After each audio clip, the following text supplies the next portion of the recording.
Welcome to Kenton's videos. Enjoy the video. In this video, I will explain how to file Texas franchise tax. First, understand that most businesses operating in Texas, including corporations and LLCs, are subject to this tax. However, some entities, such as sole proprietorships and general partnerships, are typically exempt.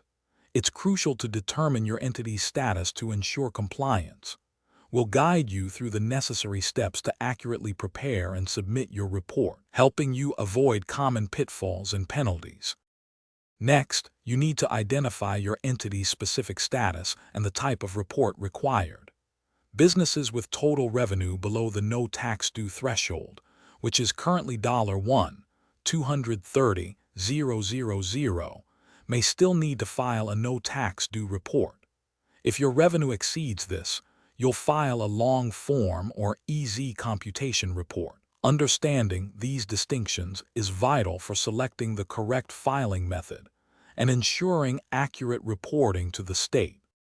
Now let's talk about calculating and submitting your tax. You'll determine your taxable margin using one of three methods: total revenue less cost of goods sold, total revenue less compensation, or total revenue times 70%. The tax rate is 0, 75% for most businesses, or 0, 375% for wholesalers and retailers. Once calculated, submit your report and any payment electronically through the comptroller's website. Ensure all information is accurate before final submission. Finally, remember the key deadlines and available resources. The annual franchise tax report and any payment are typically due by May 15th. While extensions for filing the report are available, any tax due must still be paid by the original May 15th deadline to avoid penalties. The Texas Comptroller's website offers comprehensive guides and FAQs to assist you further.